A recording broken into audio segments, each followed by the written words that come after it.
everyone, welcome to Startup Grind. Thanks Sir Ammar Jaffari that you are here with us, and it's really amazing for us all to host you. Thank you so much. It's been great play. It's been great play. Sir, as you know that Startup Grind is a global community which is in 650 cities of the world. And what is the mission of Startup Grind? They are connecting people, and they are making good connections, networking, and they want to connect the startups and the new business ideas, and plus the investors and the successful personalities, how they did their journey and how they become successful. So that's why we invited you, because you are a very wonderful personality, you are an amazing personality, you are a successful personality of Pakistan. So we would like to ask you some questions regarding your story, your successful story. Please go ahead. So please can you share your story with us? Yeah. I was born in Rawalpindi, and my early education was in Model School Rawalpindi. Then I graduated from Gordon College Rawalpindi. Then I joined Punjab University Lahore. I did my first masters from there, and from there I immediately came to civil service, and I got retired in 2010. I remained in different organizations, and my last organization was FIA. There I ventured into a number of initiatives which are currently running, and that includes cybercrime wing of FIA, which is called NR3C, the airport imaging system of FIA, which is called IBMS these days, and this automated cards systems and passport systems. So I have been a part of a number of digital initiatives in Pakistan. So when I got retired, every retired person thinks what I should do. So I thought that I should do what I know, and I knew nothing in my life except technologies. So I started a project with the name of eVillage. And initial 3 years I couldn't understand the dynamics because I never exposed to these situations. Then I read somewhere the famous quote of Mahatma Gandhi that when you go to community, first they laugh at you, then they ignore you, then they fight with you, then you are the winner. So with a lot of patience I had to bear all these things. But after passing this journey of from eVillage to ePakistan, I am totally satisfied now, and whatever humbly I could do.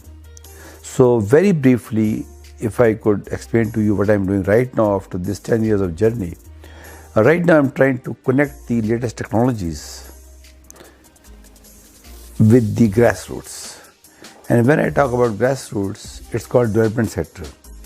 So instead of reinventing the wheel, and to redefine education, health, agriculture, poverty, gender balance, whatever we talk about, I have tried to focus my all energies on SDGs, Sustainable Development Goals.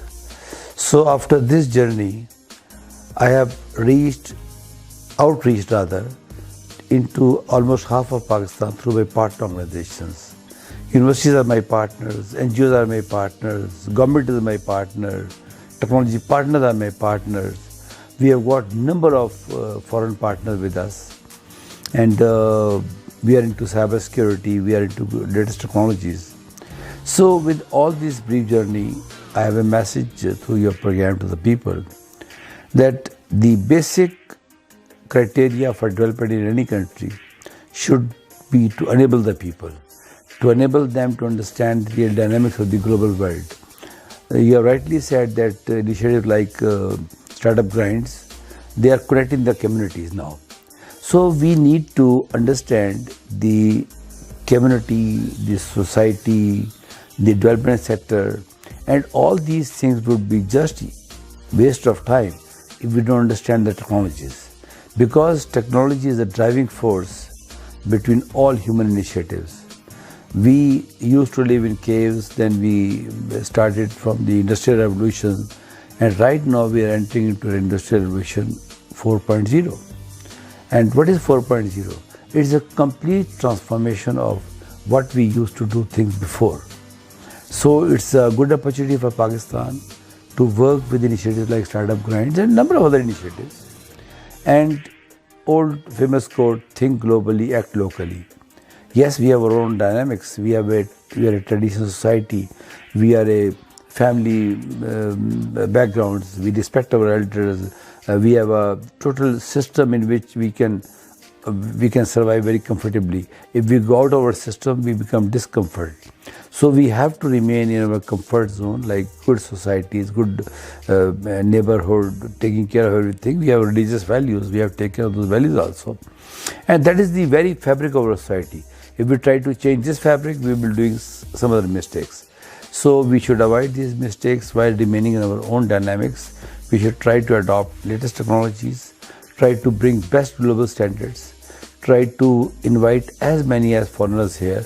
We have got two strengths. One is our youth, which is almost 65%, below 30 years of age, and topology of our country. We are a beautiful country. We have a excellent environment for tourism. So all these things putting together, I am very sure that if we follow the footsteps of SDGs, using latest technologies, very shortly we'll be shortcutting all gaps which we had faced in last few years.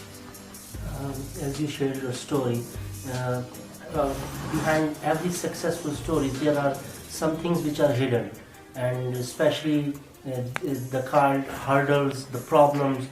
So can you share the problems you faced during all your journey with our youth and with beautiful people who are here with us? Rana Sahab, I was never trained for the job which I am doing right now. My education was different, my service background was different. Throughout my life I remained in law enforcement and policing and blah blah blah. So I was never trained for it. So it was initially very difficult for me. But since I had a passion, actually this story is very old. My late mother, she was among the first 10 girls guides of Pakistan through Rana Liaquat Ali. And then my late father, he had a not-for-profit organization which he started on the desire of Qaeda Muhammad Ali Jinnah. As you was talking about, can you repeat the thing that you said your mother was? Yeah. Actually, on the desire of Qaeda Muhammad Ali Jinnah, while my father was in Delhi, so my father came to Pakistan, and on the desire of Qaeda Muhammad Ali Jinnah, my father started a not-for-profit organization, Pakistan Scouts Association. And it was, again I must repeat, on the desire of Qaeda Muhammad Ali Jinnah.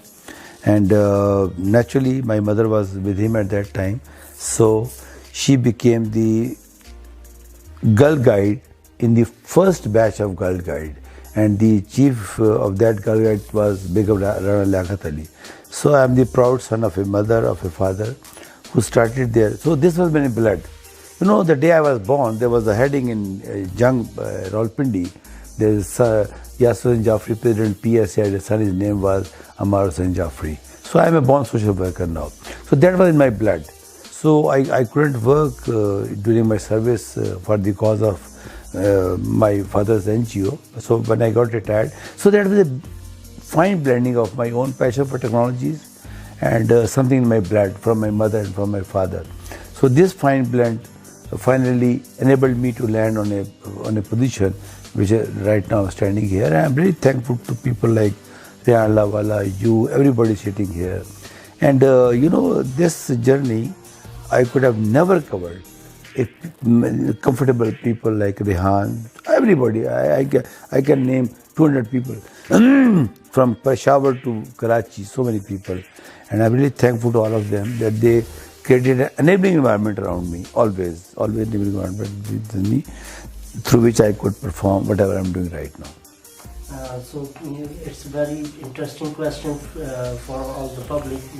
Mostly persons have some role model. So what would you like to share that? Who was your role model? Qaeda Muhammad Ali Jinnah. I am so impressed with his personality, and not even today, since my childhood. You know, that man had some principles. You may agree with him, you may disagree with him, it's a different story.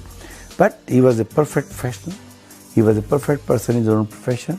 And when he decided to fight for Pakistan, he really made it happen. And the very inspiring things, which whenever I think I got very emotional, he knew that he does not have good people around him. but he managed them. He never complained in his life. He knew that he was suffering a very serious health problem, but he never shared with anybody. It was known that he had some family problems also, but he never shared with anybody. He knew that people on right and left are not cooperating with him, but he never shared with anybody. So he had a mission, and till his last breath, he was very committed on that. So that whatever he thought, he delivered. So he is my role model. As you know, now everyone is so much interested in the society. You are listening about entrepreneurship and a lot of good things happening in all over Pakistan. And also the youth of Okada is working day and night with some new business ideas. And in our Impact Hub, Crystal Impact Hub, they are planning so good many things. So what would you like to say, how can we make entrepreneurship in Pakistan more successful? To my understanding, entrepreneurship is in my blood. You know what is jugaad? Trust to me, I have traveled to more than 65 countries of the world. I do not find anybody more entrepreneur than a Pakistani person. Reason? It is in my blood. You know, hundreds of years before, there was slang here, which says that plow your land first. Second is do business. And the last one is, if you can't do anything, go for a job. Uttam kheti, uttam kheti, uttam kheti. Padam karobar, nikhat chakri. Uttam kheti, apni kheti abad karo. You know whatever SDG is saying now, SDG 1 and 2, same thing. Plow your land. Second, they are talking about entrepreneurship, karobar. What do you do? Do your business. Nikhat chakri. You cannot do anything. Do the job. So, to my understanding, we are a entrepreneur nation. You know what is failing us? We do not hold hands each other. So this is the only missing gap. Government doesn't hold the hand of the university. Universities are not holding the hand of the industry. Industry is not holding the hand of the unemployed people. It's a complete mafia going on everywhere. Everyone has become the victim of, I must say, victim of the circumstances. There is no bullet solution. Nobody can help us except ourselves. So whatever you are doing, whatever everybody in this room is doing, we should keep on doing things. But just hold the hands. If you cannot help the person, even just give him some, baga, do it, keep doing. This is going to help him. As you also saying that there's a big talent in Pakistan in new business ideas and other things. Mostly the startups are facing funding issues. They don't have investment. And how can you give them a hope where the funding will come from and how they can start their business? To my understanding, entrepreneur never wait for the fund to come. What is entrepreneurship? Doing things out of box. You know, if we start thinking like funding, I can bring on record, I have never got any funding from anything. Yes, people helped me. My friends helped me. Let me be very frank with you. My people helped me, my relatives helped me, my friends helped me. But I never got the formal funding from different NGOs, organizations, even government. So I think entrepreneurs never wait for the funding. They keep on doing, keep on trying to convince the people, this is my objective, I want to do this. You have to show your sincerity. And you can't explain sincerity. You have to prove it. Your actions should be louder than your words. Everybody is saying, I want to do this, I want to do this. Anything small you should start. Whenever I hear a young man that I'll make the biggest portal of Pakistan, I just stop it. Don't do it. Don't try to make the biggest. Everybody is trying to make the Boeing aeroplane. Don't try to make the Boeing aeroplane. Make some wing, make some component of the engine. Boeing will become itself. Last night, me and Riyad were discussing that what we are doing. We are taxiing the aeroplane on the airport. We are not letting it fly. This nation can fly, let me tell you. We can fly. But we are just taxiing it on the airplane, at the airport. Nothing, doing nothing.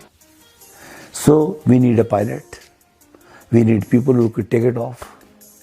And then sky is the limit for the aeroplane. Oh, amazing. So now this is the time for your special message. What would you like to say?